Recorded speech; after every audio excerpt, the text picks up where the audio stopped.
So ito yung Anbernic na RG556. So actually meron ng lumabas na bago na RG557 kaso hindi pa siya na-release sa market. Kaya ito muna yung binili ko. Very simple lang naman yung laman nito. Yan siyempre yung main unit. And sa may ilalim is meron siyang cable and siyempre mga manual.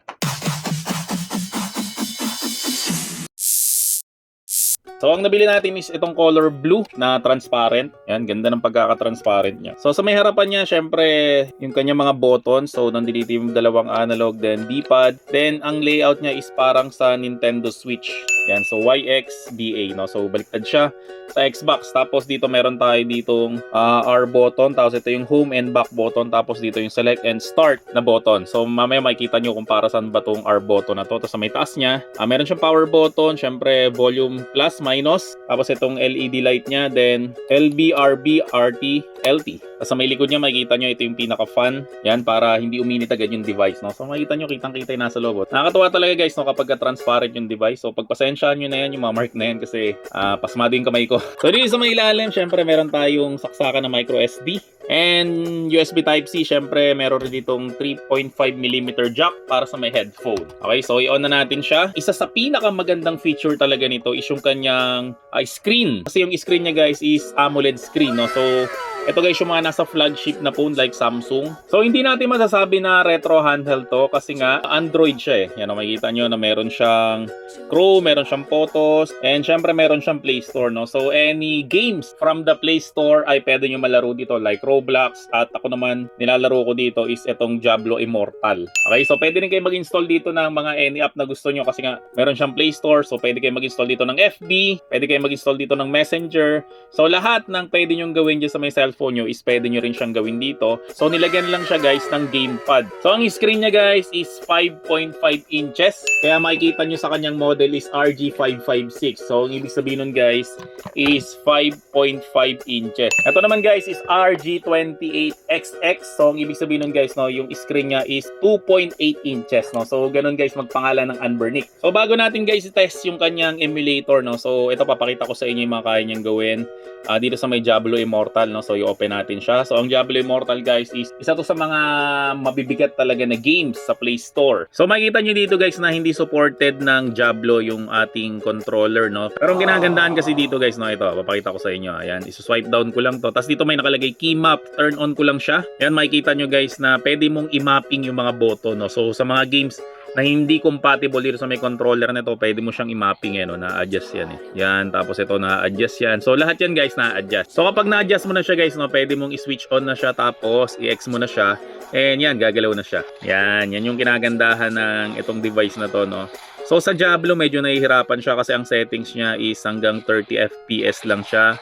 And pwede naman natin tong taasan yung settings, kaso yung kanyang frame rate is hindi talaga siya natataasan, no? So pwede natin siyang gawing high. Ito high rin to. Yan, so pag kinlose natin siya, yan makikita nyo na kaya niya naman yung high. Yung nga lang, hanggang 30 FPS lang talaga siya. Kung maglalaro naman kayo dito guys ng Roblox, is kayang-kaya niya to for sure. Yan, so makikita nyo naman guys na smooth operation naman siya dito sa may Roblox. So ngayon guys, papakita ko naman sa inyo ay itong R button na to, no? So pag pinress natin to, yan lalabas yung mga emulator niya. Yan, so meron na siyang built-in na mga emulator. So ito CPS2, tapos PSX. May mga nakalagay na rin naman na games, no? So depende sa bibilan nyo. So PSX guys is para sa PlayStation 1. Ito is Sega Saturn, so mga walang games to. Nintendo 64 wala rin. CPS3, yan may mga games rin siya. MAME, meron rin siya.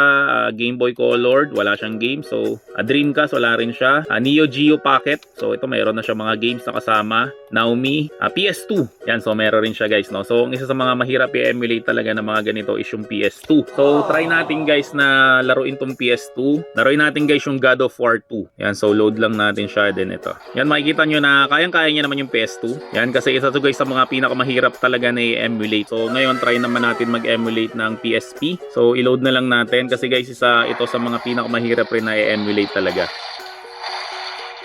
Yan, so makikita nyo na walang ka-effort niyang ini-emulate yung PSP. Tapos ito pa maganda dyan guys. So tingnan yung settings natin. Naka 2 times siya. So naka HD to. So makikita nyo guys na wala rin ka-effort niyang ini-emulate tong PSP games na God of War. Tapos syempre katulad niya na sinabi ko, para rin siyang cellphone. Yan, pwede ka manood through YouTube. So ngayon guys, pros and cons naman tayo ulit, no? So nagustuhan ko sa kanya, syempre pinakauna niya dyan is yung AMOLED screen. Kapag ang device mo is AMOLED screen, sigurado yan na isa yan sa mga top model ng device na yun, no? Kamukha nga nitong Anbernic na RG556. So, isa talaga doon sa pinakamagandang screen na nasubukan ko kasi usually talaga ang ginagamit is mga IPS display lang. Guys, pag pinagkumpara mo ang AMOLED sa IPS display, makikita mo guys na parang araw at gabi ang pagitan talaga nila. Then, pangalawa ko nagustuhan sa kanya is yung mga button niya. Sobrang tahimik na mga button nito. Wala kang magigising na bata sa gabi. Then, pangatlo ko nagustuhan sa kanya is yung kanyang build quality. Lalong-lalo na to. Itong transparent na to, no? Grabe, ang ganda, oh. Nakita mo yung nangyari sa may loob niya. Tapos, meron rin siyang fan dito na pwede mo siyang i-adjust, no? Pag ilagay mo dito, and makikita mo na pwede mong i-turbo yung CPU mo. So, naka-high mode siya. Kasi ito, pwede mo rin siyang gawing game mode. So, kapag naka-game mode, guys, no, ang nangyari dyan is nadi-disable lahat ng mga notifications. So, para makapag-focus ka dun sa may game mo.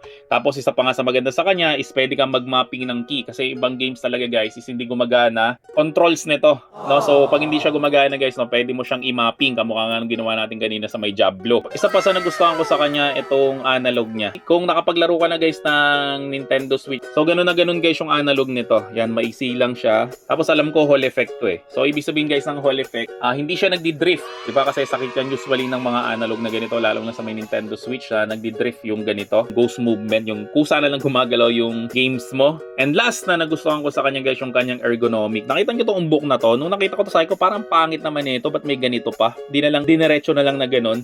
Pero, guys, napakalaking tulong pala nito for long gaming, no? Kasi pag nakaganyan ka, makikita mo na yung daliri ko sa baba, may kinakapitan rin siya.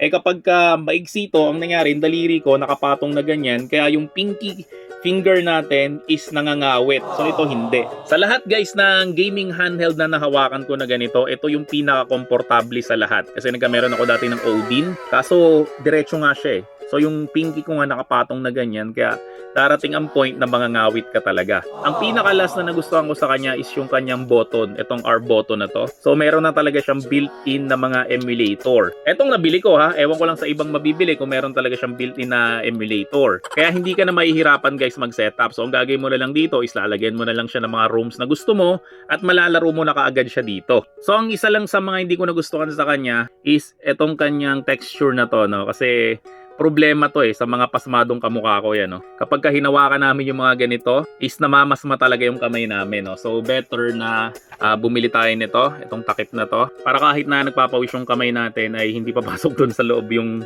pawis natin. So guys, sa mga gusto mag-avail nito, no, maglalagay ako ng link sa may description section ng video na to. At make sure lang guys na yung link na yun ay kiklik nyo, no, para siguradong ganito yung mabibili nyo na meron na siyang emulator dun sa may loob niya para hindi na kayo guys mahirapan mag-setup ng emulator.